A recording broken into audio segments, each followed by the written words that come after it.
Este es un mensaje del pastor John MacArthur, traducido y predicado en español para el mundo de habla hispana.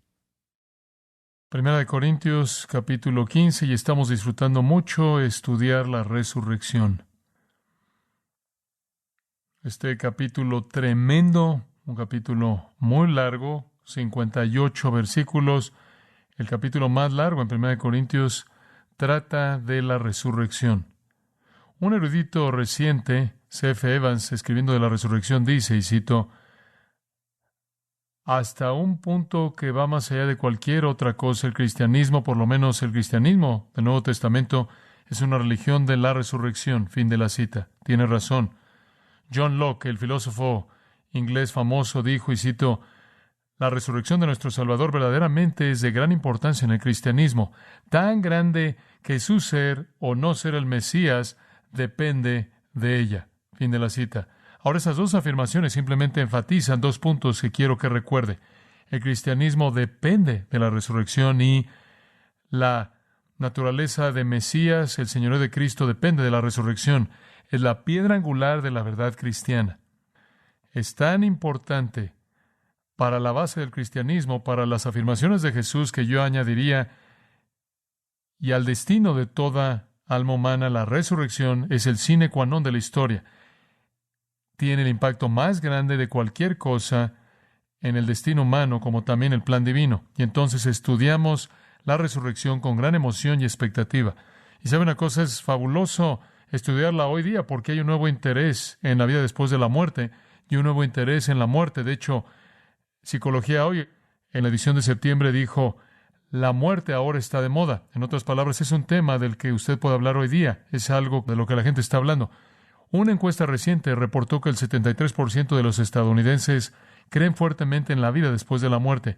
Y si usted ha visto algo en el trabajo, en la tarea de las preparatorias y universidades, usted sabe que en ambos programas ahora están ofreciendo clases de la muerte. De hecho, estaba leyendo un par de artículos esta semana en donde están permitiendo en estas dos escuelas en particular que los alumnos se coloquen en un ataúd simplemente como para sentir cómo se siente. Y todo el mundo está preocupado por la muerte, incluso el 27% que no está muy seguro de que creen en la vida después de la muerte, han pensado mucho en la muerte. Todo el mundo piensa en esto. Usted quizás le parezca interesante saber que el adolescente promedio piensa en la muerte una vez cada 5 minutos, según las encuestas. Ahora, la gente tiene que ofrecer una respuesta para esto, y entonces tenemos todo tipo de soluciones para el problema de la muerte y lo que pasa después. Algunas personas enseñan de el alma que duerme, que cuando usted muere, su alma se duerme por un rato y después se despierta en algún tipo de nirvana, algún tipo de Disneylandia celestial o algún lugar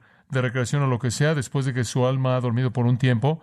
Hay otros que creen en lo que se llama término. Y esa es la postura materialista, que cuando usted muere, usted regresa al polvo. Olvídelo. Se acabó, se apagan las luces, extinción. Hay otros que creen en lo que se llama reencarnación, la cual yo prefiero llamar reciclar. Ahí es donde usted simplemente se sintoniza y usted regresa como algo más. Y después hay otros que enseñan lo que filosóficamente es conocido como la filosofía de la absorción, lo que los griegos creían, rodeando a la iglesia cristiana, que todo el mundo tiene en sí una chispa de la deidad, y cuando el cuerpo moría, la chispa regresaba al fuego grande que es Dios. En otras palabras, usted es absorbido de regreso a la mente divina. Esto es lo que los hindús creen y los budistas también. Creen que usted es absorbido de regreso a la mente divina. Usted pierde su personalidad, usted pierde su individualidad, usted deja de existir, y si usted es afortunado, usted es reciclado más tarde como alguien más. Pero la postura de la absorción, la postura de la reencarnación, la postura de la extinción, todas involucran la pérdida de la persona, todas involucran la extinción de la personalidad, todas involucran el fin de usted para siempre. Pero la Biblia enseña que viviremos para siempre y usted vivirá para siempre como usted, y eso es diferente de la mayoría de las filosofías humanas. Ahora, no me puedo emocionar demasiado por la reencarnación. Quiero verme como yo, como Dios puede volverme a ser para su reino. No me puedo emocionar demasiado por la extinción tampoco. Eso hace que todo parezca tan inútil.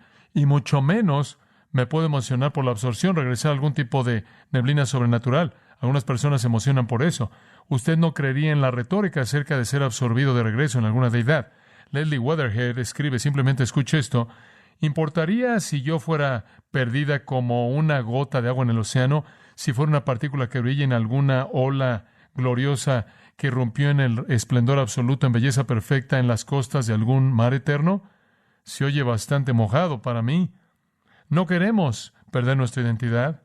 La Biblia dice que el alma del hombre es eterna, y la Biblia añade también que el cuerpo del hombre va a volver a ser hecho de una manera inmortal. Escuche, somos personas únicas y seremos nosotros para siempre de una manera única.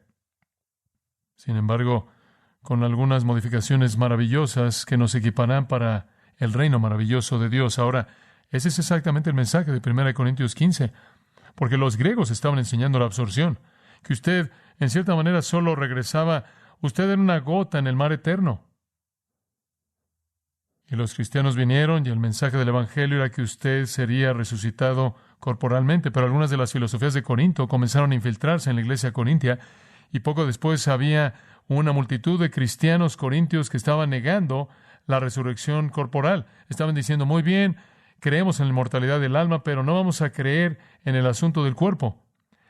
Creemos en la idea de que el alma seguirá para siempre, pero no pegada al cuerpo en una personalidad excepcional. Y Pablo está escribiendo el capítulo 15 para tratar de corregirlos en el hecho de que deben creer en la inmortalidad no solo del alma, sino de un cuerpo glorificado que permite que una persona continúe siendo una persona para siempre.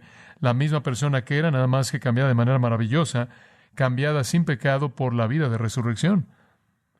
Y entonces el mensaje de 1 Corintios 15 no es la inmortalidad del alma, es la inmortalidad de un cuerpo glorificado. Eso es de lo que quiere Pablo hablar. Los griegos estaban negando la resurrección corporal, estaban negando la resurrección física, estaban negando la resurrección literal. Negaban que usted era una persona única confinada a un cuerpo glorificado. Eso es lo que no creían. Y eso es lo que la iglesia en Corinto comenzó a cuestionar. Y eso es lo que Pablo responde. Y como le dije la última vez, la manera en la que él lo aborda es esta. Él comienza con los primeros 11 versículos de la resurrección de Cristo. Y él dice, miren, ya creemos que Jesús resucitó literalmente, físicamente, corporalmente de la tumba. Todos creemos eso. Ese es el Evangelio, todos lo creemos. Ahora, si ya creen que Jesús resucitó literalmente, físicamente de la tumba, entonces, ¿por qué tienen un problema creyendo eso para su resurrección? Ese es todo su argumento. Si Cristo resucitó, entonces Él es las primicias de los que durmieron y nosotros también resucitaremos. Y en 1 Juan 3 dice, ¿seremos qué? Como Él. Ahora, el mensaje de Pablo es muy simple. Él quiere que acepten la resurrección corporal, la cual no aceptan. Entonces él comienza en un punto en común, lo cual aceptan. Esto es la resurrección corporal de Cristo. Y él usa eso como la premisa sobre la cual él va a postular la resurrección de ellos. Ahora, al comenzar el capítulo, observamos que él comienza a refrescar sus mentes acerca del evangelio de la resurrección. Y él dice, de hecho, observa el versículo 1, el evangelio que os prediqué, que ya recibisteis, en el cual también permanecéis, mediante el cual están siendo salvos. Ese evangelio, según el versículo 3, es que Jesús murió por nuestros pecados, versículo 4, que fue sepultado y que resucitó el tercer día. Y más adelante él dice que no solo él fue resucitado, sino que él fue visto, y él comienza a enlistar a todas las personas que lo vieron. Entonces él dice, miren, el evangelio que predicamos, ustedes lo recibieron, ustedes están dependiendo de él, ustedes son salvos por él. El evangelio que ha sido la base de toda nuestra fe y la base de la iglesia es un evangelio que involucra una resurrección física literal. Miren, él dice, si ya aceptan eso, entonces ¿por qué tienen un problema con el concepto de la resurrección corporal? Ya creen que Jesús resucitó corporalmente. Esta es una gran manera de abordarlo, ¿lo ven? Porque él redefine lo que ya creen y dice, si ya creen eso, no tienen razón para no creer que ustedes también resucitarán corporalmente. Si Dios puede sostener a uno en la tumba y sacarlo en una resurrección física glorificada, Él lo puede hacer también para ustedes y lo hará, debido a que Cristo prometió ser las primicias de los que durmieron. Ahora, los versículos 1 al 11 entonces es refrescarles el Evangelio, recordarles el Evangelio de la resurrección. Ahora, observe esto. Conforme se lo recuerda, Él lo refuerza mediante el testimonio de su validez que Él presenta. Conforme Él lo afirma, Él no solo lo dice, sino que Él lo amartilla en términos de su validez. Y Él da 5 evidencias para fortalecerlos en su confianza en la resurrección de Cristo. El apóstol aquí entreteje esta reafirmación del Evangelio con 5 evidencias indicando que Jesús resucitó, de hecho, corporalmente, físicamente, literalmente de la tumba. Y vimos la semana pasada, y no vamos a entrar en estas a detalle simplemente para recordarle, pero vimos la semana pasada, número 1, el testimonio de la iglesia. El testimonio de la iglesia. Él dice, miren, lo han recibido, versículo 1, ustedes están firmes en Él y son salvos por Él. En otras palabras, Él dice, el hecho mismo de que ustedes, unos 20 años más tarde después de la resurrección, creen en esto, han sido salvos por esto, están firmes en esto, se aferran a esto, es indicación de que fue verdad. Ustedes son prueba viviente, ustedes son evidencia, ustedes son una comunión de resurrección, ustedes han recibido el Evangelio de la resurrección, ustedes han creído en el Evangelio de la resurrección, ustedes se aferran al Evangelio de la resurrección, sus vidas literalmente han sido transformadas por el Evangelio de la resurrección. Entonces ustedes son la primera línea de evidencia. ¿De qué otra manera podría explicar el hecho de que el capítulo 6 dice que un grupo de personas, algunos de los cuales eran fornicarios, idólatras, homosexuales, afeminados, extorsionadores, ladrones, y él sigue y enlista todas esas cosas, pero de pronto fueron transformados por Cristo? ¿Cómo podría ser eso explicado fuera del Cristo viviente y el poder viviente del Cristo viviente? El hecho de que ustedes lo creen y están a tan solo 20 años de distancia, el hecho de que tienen confianza en que sucedió y están así de cerca, es indicación suficiente de que es verdad. Y ha sido evidencia a lo largo de la historia. La existencia de la iglesia ha sido evidencia de eso, de hecho del Evangelio de la resurrección, de que es verdad. Observa la iglesia. ¿Acaso todo esto habría sucedido si fuera una mentira? Ciertamente la existencia misma de los corintios mostraba la evidencia de la validez de la resurrección. El Cristo viviente había edificado esa iglesia. Número 2. La segunda línea de evidencia que vimos la semana pasada fue el testimonio de las Escrituras. Y al final del versículo 3 él dice, según las Escrituras, y al final del versículo 4 él dice, según las Escrituras.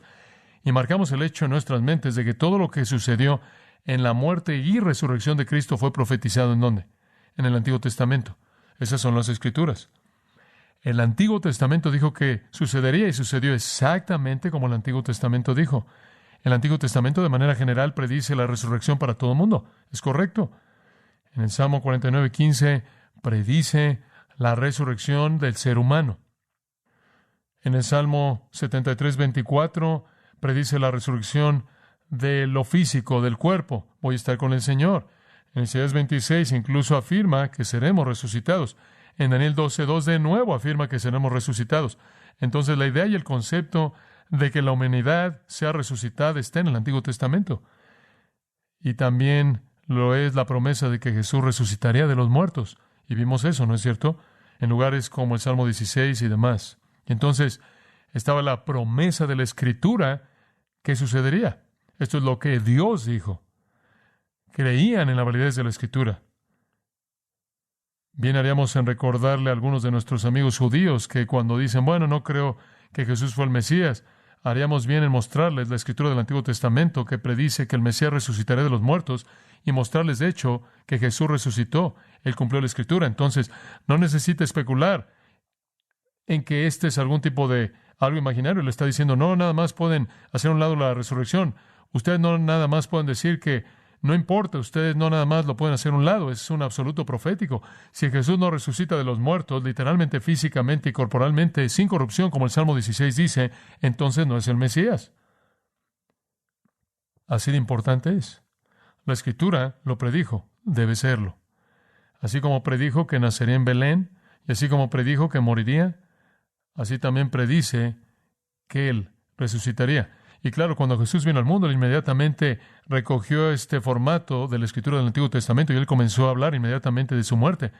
Tan pronto como el segundo capítulo de Marcos, en los versículos 18 al 20, los discípulos de Juan y los fariseos estaban ayunando. Ahora, solo se demandaba un ayuno en todo el Antiguo Testamento y ese era el ayuno del día de la expiación.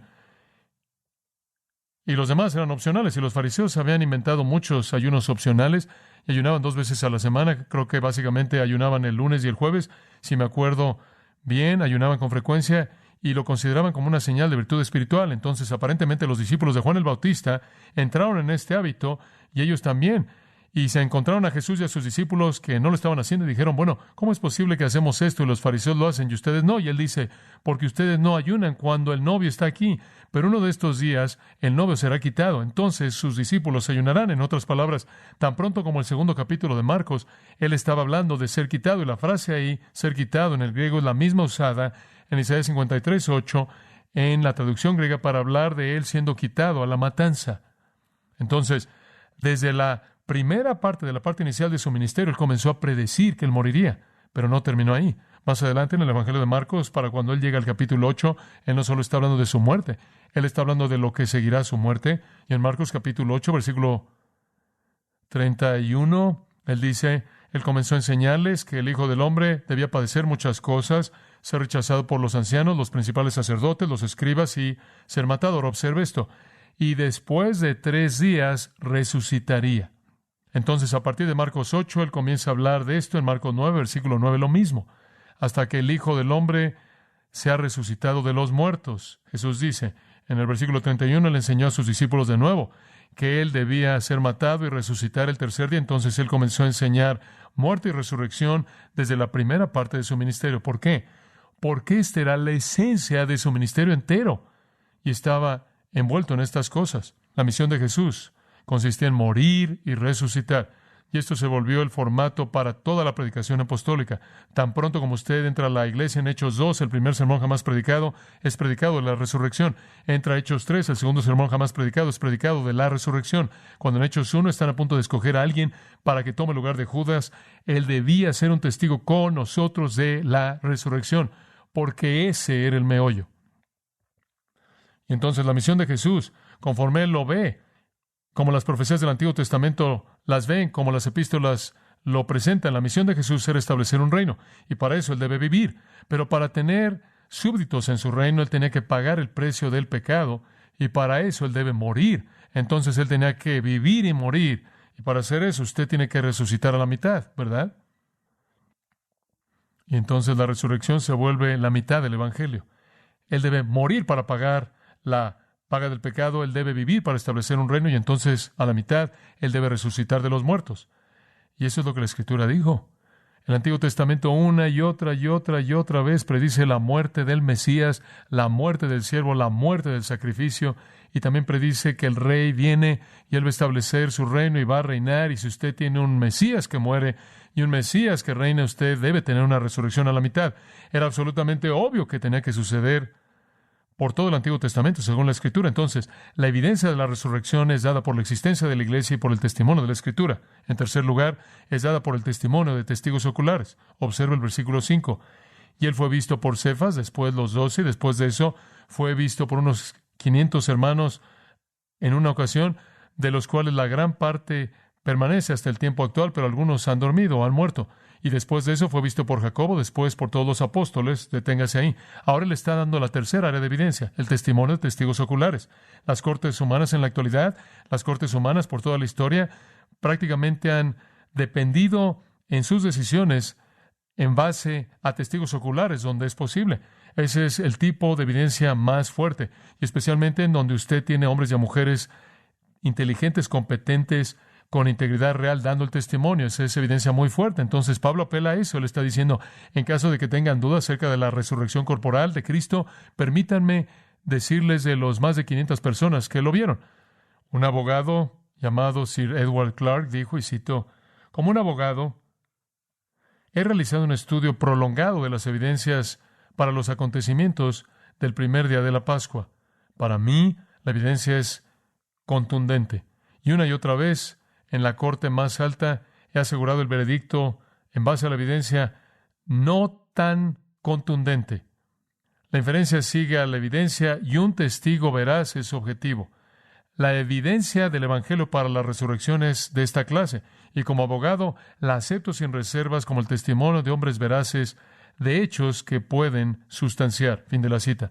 Entonces, el testimonio de un abogado, un hombre capaz, al buscar la evidencia. El profesor Thomas Arnold, por 14 años, estuvo a cargo de Rugby, autor de una historia de 3 volúmenes de Roma, designado como el director de la historia moderna, de la Facultad de Historia Moderna en la Universidad de Oxford en Inglaterra, y esto es lo que él escribe, y cito: la evidencia para la vida y muerte y resurrección de nuestro Señor bien podría ser y con frecuencia ha mostrado ser satisfactoria.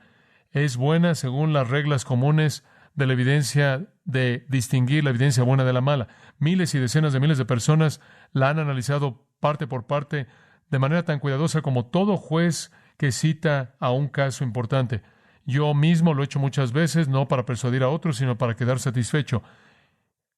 He sido usado por muchos años para estudiar la historia de otros tiempos y examinar y pesar la evidencia de aquellos que han escrito de esto. Y no conozco de ningún otro hecho en la historia de la humanidad que es mejor probado por la evidencia plena que la gran señal que Dios ha dado de que Cristo murió y resucitó de los muertos. Fin de la cita. Entonces, un abogado, un historiador y un teólogo, Carlos Hodge, dice: es el acontecimiento de la historia antigua mejor certificado. ¿Por qué? Debido a la evidencia tan grande de testigos oculares. El versículo 5 dice: y él fue visto, literalmente, él apareció. Y decimos eso porque Jesús nunca fue visto por alguien a quien él no se reveló a sí mismo después de su resurrección. María Magdalena estuvo en el jardín, él lo vio. ¿Sabía que era él? No, él pensaba que era el jardinero y ella no sabía hasta que él se reveló a sí mismo. Dos discípulos que habían estado con él por 3 años caminaron por el camino de Emaús, sabían quién era, no sabían quién era hasta que él se reveló a sí mismo.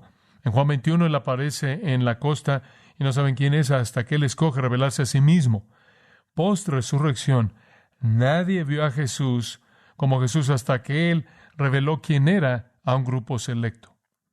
Y entonces, él se reveló a sí mismo después de su resurrección, y ahora Pablo, de manera cronológica, enlista esas revelaciones. Incidentalmente, debido a que este es el registro más antiguo de la resurrección, escrito incluso antes de cualquiera de los evangelios, esto nos ayuda a entender quiénes fueron los testigos oculares que lo vieron. Número 1 fue Cefas, y eso es arameo para roca. Griego para roca es ¿qué? Pedro. Y Lucas 24:34, cuando en el camino de Emaús los discípulos vinieron, le reportaron a todo el resto de la gente que él fue visto por Simón. En algún punto, después de que Jesús salió de la tumba, él fue a Pedro. Dice usted, ¿por qué hizo eso? Pedro era un cobarde, él no merecía nada. ¿Por qué no fue con el maravilloso, querido, amado y fiel Juan, uno de los otros discípulos? ¿Por qué fue con Pedro, el discípulo que lo negó? Bueno, no sé si puedo dar una respuesta exacta, pero tengo algunas ideas. Número 1, creo que Dios quería enfatizar lo que la gracia es, y lo que el amor es, y lo que el perdón es. ¿Y no le da gusto a usted que Él escoge a las personas indignas? No. ¿Está feliz por eso? Yo sí. Jesús necesitaba a Pedro para un ministerio estratégico. Como puede ver, Él puede usar a varas torcidas, como también a las que están derechas. Y Él fue a Pedro porque necesitaba a Pedro, y después de todo, Pedro lo había negado. ¿Pero qué hizo inmediatamente después de que lo negó? Él salió y hizo ¿qué? Él lloró amargamente, y creo que él tenía un corazón quebrantado. Y creo que con lo que Pedro se quedó es que había negado a Jesús, y ahora Jesús estaba muerto y él nunca podría haberlo corregido. Entonces Jesús acudió a él y se reunió con él. Ahora no sabemos de esa reunión porque la Escritura no nos dice. Simplemente fue una reunión muy privada. Pero Pedro se volvió el testigo ocular número 1. Dice usted, bueno, ¿por qué escogieron a Pedro? Le voy a decir por qué. ¿Quién fue el líder, sin lugar a dudas, entre los 12? Pedro. ¿Quién tuvo el ministerio más grande en los primeros 12 capítulos del libro de los Hechos? Pedro. ¿Quién fue el hombre con la línea más grande de credibilidad, con la mayor influencia, con el poder más grande, con el impacto más grande en la primera iglesia en Jerusalén? Pedro. Y él escoge al testigo primordial de la resurrección y le dice, Pedro lo creyó, él lo vio, y tuvieron que decir, hombre, Pedro es algo excepcional, qué hombre. Post-resurrección, Pedro fue incontenible, poderoso, Pedro lo creyó. Pedro lo creyó. Y después, versículo 5, después le apareció a los 12. ¿Se acuerda usted que ese mismo día, dice en Juan 20:19, y el mismo día, siendo de noche, los discípulos estaban en el aposento alto con la puerta cerrada y Jesús les apareció y les dijo, pasa a vosotros inmediatamente. En Juan 20, después del incidente con Pedro, él está ahí en el aposento alto y él se reúne con los 12. Ahora solo hay 11, pero los 12 se volvió su título oficial, fueron llamados los 12. Aunque solo había 11, debido a la apostasía de Judas, son llamados los 12. Y entonces Jesús fue para estar con ellos. Es registrado también en Lucas 24, 33 al 43. Y Él se reunió con los discípulos y Él compartió con ellos. Y ellos se volvieron testigos. Ahora escucha, estos no son tan solo personajes insignificantes. Estos son los apóstoles que estaban escribiendo la teología de donde nació la iglesia. Lo ve de Hechos 2:42 en adelante. La iglesia estudió la doctrina de los apóstoles. Ellos eran la médula. Ellos eran los que expresaban la revelación de Dios. Y Él dice, es Pedro quien fue el primordial. Y el resto de los 12 vieron al Cristo viviente. Eso es evidencia. Estos son testigos competentes, inteligentes. Y después Él sigue en el versículo 6 y dice, después de eso, Él fue visto por más de 500 hermanos en una sola ocasión, al mismo tiempo. Y Él añade esto, de los cuales la mayoría de ellos permanecen hasta el tiempo actual, pero algunos han muerto. Él dice, aquí está una segunda línea de evidencia. No solo, ahora observa esto, no solo la resurrección es certificada por la virtud de estos testigos, sino por el número de estos otros testigos. Usted no solo tiene a los 12, cuya virtud es impecable, incuestionable, sino que usted tiene a la masa de 500 personas que vieron al Cristo viviente. Entonces, en un caso, usted tiene el testigo de calidad y en el otro usted tiene ¿qué? El testigo de cantidad. El gran número. Ahora, ¿en dónde ocurrió esto? Bueno, algunos creen que ocurrió en Jerusalén, porque ahí es en donde tantas personas vivían que estaban asociadas con la iglesia, pero si usted realmente ve el texto en Hechos 1, usted descubre que solo hubieron 120 discípulos en Jerusalén cuando la iglesia nació, congregados en el aposento alto. Pudieron haber habido más, pero parece mejor asumir que la recepción más grande de Jesús no fue en Jerusalén, sino que quizás la multitud más grande de personas habrían estado en Galilea, y de hecho quizás el ver a Jesús por parte de esos 500 ocurrió en algún monte en Galilea, cuando Jesús estuvo en Galilea, como Mateo lo indica en los últimos capítulos.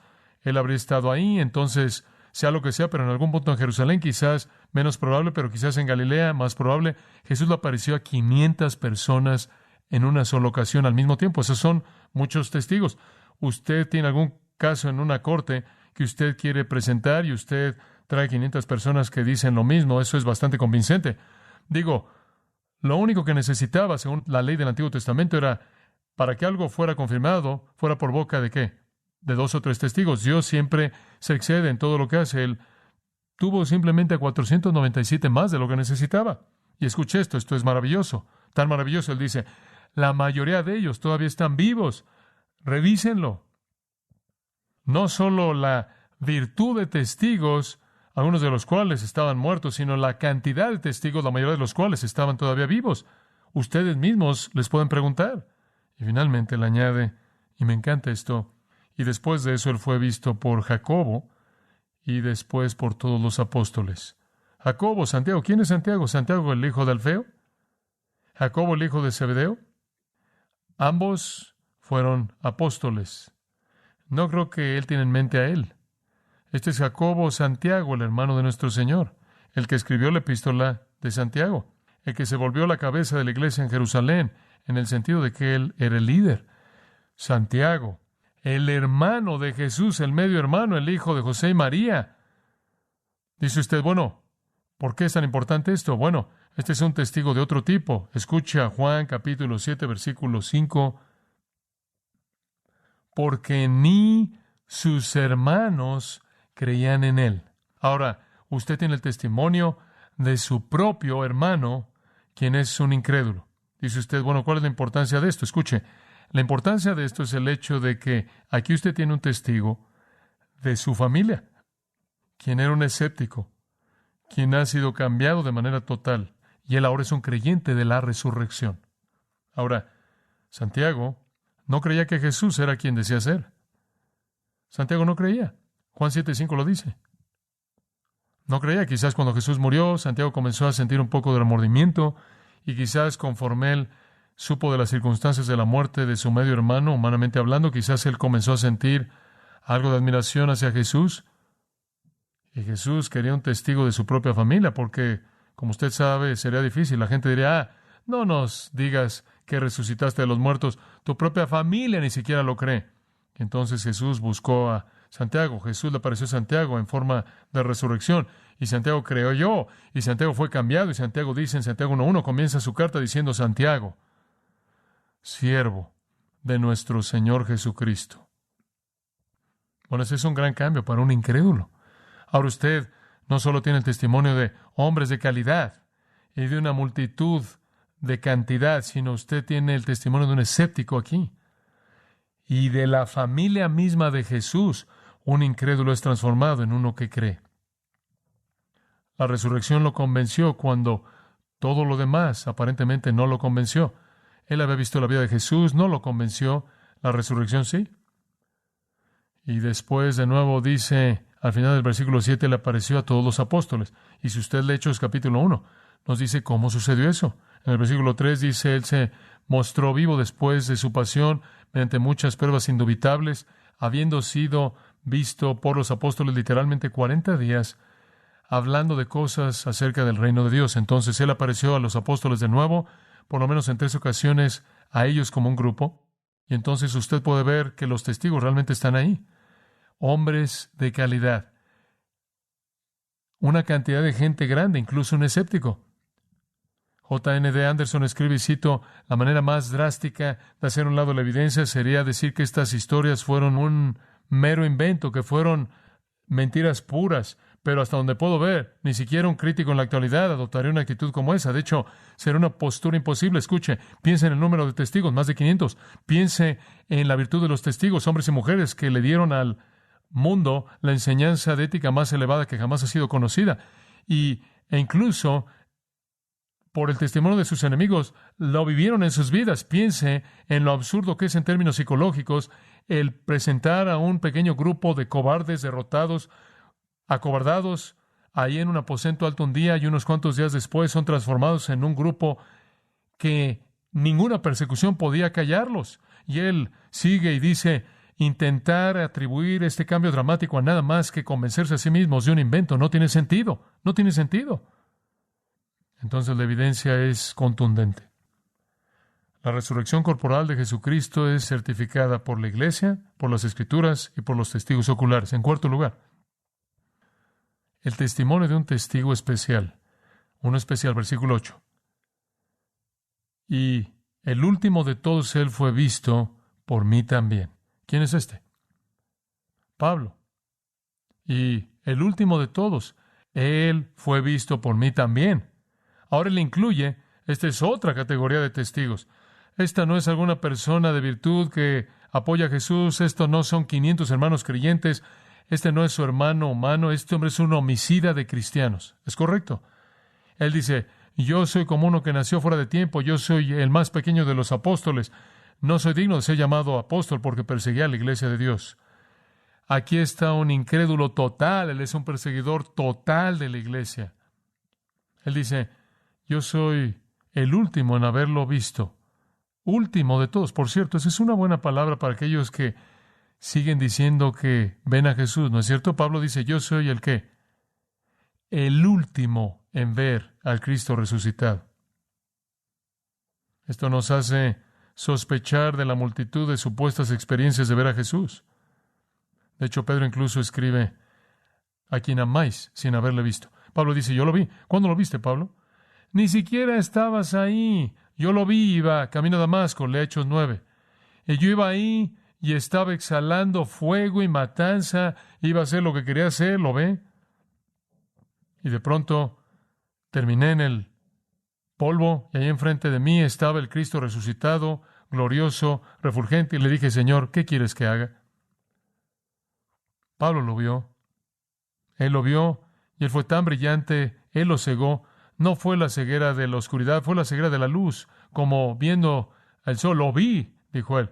Dice, lo vi como alguien que nació fuera de tiempo, literalmente, to ectromati. De la palabra ectroma, que significa un nacimiento prematuro. Ectromati es un feto abortado. Ahora eso es interesante, él dice, lo vi como un feto abortado. Un aborto, un abortivo. ¿Qué está diciendo? Bueno, parece sugerir inicialmente la palabra griega que él nació demasiado pronto, pero el hecho es que en relación a los 12 apóstoles, él no nació demasiado pronto, sino que él nació ¿qué? Demasiado tarde. Bueno, ¿cómo explica usted eso? Bueno, quizás la palabra griega puede implicar eso. Algunos comentaristas piensan que la palabra griega simplemente significa un nacimiento fuera de tiempo, lo cual significa que él pudo haber nacido demasiado pronto o demasiado tarde. Y quizás la palabra puede significar eso. Quizás él simplemente está diciendo nací en el momento equivocado. Es posible que la palabra griega pudiera ser tan solo una palabra general que se refiere a un nacimiento en el momento equivocado o demasiado pronto, demasiado tarde. El problema con esa postura está bien, podría ser verdad, es que no tenemos ningún otro uso de la palabra para apoyar eso de esa manera, aunque podría ser verdad. Otras personas dicen, otros comentaristas dicen que Pablo realmente solo se está designando a sí mismo como lo peor de la humanidad, lo más feo, lo rechazado. Pablo tan solo podría estar diciendo, no soy nada más que un aborto. Incidentalmente, él usó el artículo definido aquí. Literalmente se traduce de esta manera, como el aborto. Y algunos comentaristas dicen que pudieron haber habido algunas personas que lo llamaban el aborto, porque era un término de menosprecio y odio. Y la gente lo odiaba tanto por su evangelio de la gracia que confrontaba sus sistemas de ley. Usted quiere unirlo todo. Pablo simplemente está diciendo, era inútil, era feo, era menospreciado, era indigno, ni siquiera nací en el momento correcto. Sin embargo, fue a mí a quien Jesús apareció. Y eso me dice que Dios no es parcial en su trato hacia la gente. ¿No le da gusto eso? Pablo dice, yo lo vi, y él usa el pronombre enfático en el versículo 9, porque yo, que soy el más pequeño de todos los apóstoles, yo ni siquiera soy digno de ser llamado un apóstol porque perseguía a la iglesia de Dios. ¿Puede imaginarse usted que a lo largo de la vida de ese hombre querido en su mente, él vio las visiones regresando a su mente de la gente que había perseguido porque amaban a Jesucristo? Todos eran sus hermanos. Y en un tiempo él los había matado. Yo no merecía eso. Él dijo, el menor de todos. Versículo 10. Pero por la gracia de Dios soy lo que soy. Y su gracia que me fue concedida no fue en vano. Amados, siempre es por la gracia de Dios que somos lo que somos, ¿no es cierto? Si usted es salvo es por su gracia. Es lo que Pablo dice. Fue algo soberano. Fue inmerecido. Yo iba a matar a los cristianos y lo que supe es que Jesús vino y me apareció y me cambió y me hizo un apóstol y no lo puedo creer. Era la escoria, dice él. Como la historia antigua de Mel Trotter que me encanta tanto. Mel era un borracho y cuando su hija pequeña de 3 años de edad murió por no ser alimentada porque él nunca le compraba alimento, él se gastaba todo su dinero en el alcohol. Él quitó la ropa del cuerpo de ella y las llevó a una tienda. Su esposa le puso la ropa para el funeral y él robó la ropa y la vendió para que pudiera comprar alcohol. Dejó a su hija muerta y desnuda. Mel Trotter se encontró con una misión y encontró a Jesucristo y se volvió uno de los evangelistas más grandes que Estados Unidos jamás conoció. Dios no es parcial en su trato hacia la gente. Él escoge a la escoria y él escogió a una escoria llamado el apóstol Pablo y lo convirtió en el apóstol más grande. Y él dice aquí, su gracia me fue concedida a mí, no fue que en vano. ¿Sabe usted lo que es hermoso en eso? Pablo no solo aceptó la salvación, él entregó su vida para cumplir la voluntad de Dios. Y sabe una cosa, usted tiene que preguntarse a veces si algunas veces la gracia de Dios quizás en cierta manera no es en vano porque alguien se salva y después en cierta manera se vuelve un tibio espiritual, nunca hace nada. Pablo no fue así, y alguien podrá decir, bueno, sí, la resurrección pasó, todas ustedes personas seguro, los apóstoles lo creerían seguro, 500 lo creerían seguro. Santiago, su hermano, tenía un interés ahí, probablemente amaba a su hermano humanamente y hombre, él realmente quería creerlo, pero, bueno, escuchen esto, ¿qué va a hacer usted con este hombre que no creía nada? Y le pasó, él vio a Cristo antes de que él creyera y despedazó su vida. Es difícil para los escépticos tratar con Pablo. Y entonces él dice, tampoco fue en vano, pero yo trabajé mucho más abundante que el resto de los apóstoles. Sin embargo, no fui yo, sino la gracia de Dios conmigo. Copiao, trabajé al punto del agotamiento. Y Dios dio más fruto abundante a mí que a cualquier otra persona, dice él. Y no fui yo, fue Dios. Él no está exaltando su trabajo duro. Él está diciendo, trabajé duro. Y hubo una respuesta más abundante conforme la gracia de Dios operó. Es la idea de resultados. En más abundante en lugar de esfuerzo. La gracia de Dios lo hizo. ¿Cómo convierte usted un hombre que va a matar a cristianos en el apóstol más grande que jamás vivió?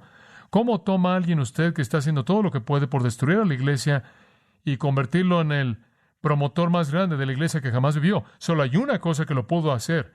Él vio al Cristo viviente. Eso lo hizo. Y hay una evidencia final. El testimonio de la iglesia, el testimonio del Antiguo Testamento, el testimonio de testigos oculares, el testimonio de un testigo muy especial y finalmente el testimonio del mensaje común. Versículo 11, por tanto, sean ellos o yo, sea yo o los otros apóstoles, así predicamos y así creísteis. ¿Qué está diciendo él? Él está diciendo esto. Todos estamos predicando el mismo mensaje. Todos estamos creyendo el mismo evangelio. Y es un evangelio de resurrección. Entonces predicamos la resurrección. Y entonces creen en la resurrección. Sea Pablo, Pedro, los 12, Santiago, o sea quien sea, todo es la misma proclamación. Y sea Corinto, Galacia, o Éfeso, Colosas, o en cualquier otro lugar, todos creemos lo mismo. ¿Ve usted el impacto de eso? Escuche, uno de los testimonios más grandes de la resurrección es la unidad, la uniformidad de la fe en común de la primera iglesia. ¿No vieron unos cuantos por aquí que creían en la resurrección y un pequeño segmento por acá que no? Eso es algo nuevo. Eso es algo nuevo. Solo ha sido en la época del escéptico que de pronto tenemos a una parte de la iglesia, que es la iglesia que cree en la resurrección, y otra llamada supuestamente iglesia cristiana que la niega. Eso es nuevo. Pablo dice, al principio todos lo creíamos. Y si todas la creímos, y si todos creemos que Jesús resucitó y todos creemos en una resurrección corporal, entonces vaya al versículo 12 y vea cómo se mueve su argumento. Ahora, si Cristo es predicado por todos nosotros que resucitó de los muertos, ¿cómo es posible que algunos están diciendo que no hay resurrección de los muertos? Y ahora le está entrando la segunda parte de su argumento, al cual entraremos la próxima semana. Si ya han aceptado la resurrección de Cristo corporal, ¿cuál es el problema con el concepto de resurrección corporal? Ahora observe esto. Regresa al versículo 8 y voy a cerrar. Hay 3 grandes implicaciones del Evangelio aquí para nosotros. Y quiero que entienda esto conforme cerramos. Implicación número 1. Cuando usted oye el Evangelio de la resurrección, lo primero que debería suceder es un reconocimiento de pecado. Y el último de todos fue visto por mí como un abortivo, el último, el más pequeño de todos los apóstoles, no digno de ser llamado apóstol porque perseguía a la iglesia de Dios. La primera implicación que el Evangelio tuvo en la vida de Pablo, cuando él vio a Jesús, él reconoció que él era un pecador. En segundo lugar, no solo un reconocimiento de pecado, sino en segundo lugar una revolución de persona. La segunda implicación del Evangelio en el versículo 10, pero por la gracia de Dios yo soy lo que soy, y su gracia que me fue concedida no fue en vano. En otras palabras, él fue cambiado, él fue transformado milagrosamente. La primera implicación del Evangelio es un reconocimiento de pecado. La segunda es una revolución de la persona. La tercera es una redirección de la energía. Y entonces trabajé más abundante que todos ellos, mas no yo, sino la gracia de Dios en mí. Escuchen, amados. Cuando ustedes oyen el Evangelio de la resurrección, número 1, usted debe responder con un sentido de pecaminosidad. Número 2, debe volverse a Jesucristo, al Cristo viviente, por una revolución de su persona. Y número 3, usted debe estar ansioso por ver una redirección de energía para que a partir de ese punto su vida sea entregado no para que la gracia sea en vana, sino para que la gracia cumpla su plan. Su vida es entregada en un compromiso total para dar fruto para su gloria. Espero que la verdad de la resurrección tenga esas implicaciones para usted. Oremos. Gracias, Padre, por el tiempo que compartimos, por el mensaje de la palabra de Dios. Gracias por la resurrección. Gracias porque la resurrección no es un acontecimiento pasado para ser recordado, sino la culminación de la resurrección es un Cristo viviente que debe ser adorado y servido. Que hagamos eso en el nombre de Jesús. Amén. Usted ha escuchado a John MacArthur, maestro bíblico de gracia a vosotros. Para más información y acceso gratuito a todos los mensajes de John, así como una lista de libros incluyendo la Biblia de estudio, visite la página web en gracia.org.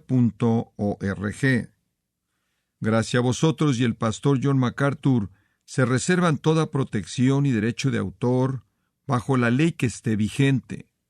La información de derecho de autor está disponible en gracia.org, que incluye instrucciones para limitar la duplicación de este archivo digital. Gracia a Vosotros es una organización sin fines de lucro, dedicada a desarrollar recursos desde las enseñanzas del pastor John MacArthur, las cuales ofrecen la verdad de las Escrituras. Por otra parte, su apoyo en oración y sus donaciones al ministerio nos ayudan a lograr este propósito para equipar a miles de personas de habla hispana. Si desea hacer una donación o ofrenda, puede hacerlo utilizando su tarjeta Visa, Mastercard, Discovery o American Express, ingresando a gracia.org, y si vive en Estados Unidos o Puerto Rico, también puede llamarnos al 1-866-5-GRACIA, esto es, 1-866-547-2242. Recuerde, desde cualquier lugar puede ingresar a nuestra página web en gracia.org. Y de antemano, gracias por su apoyo.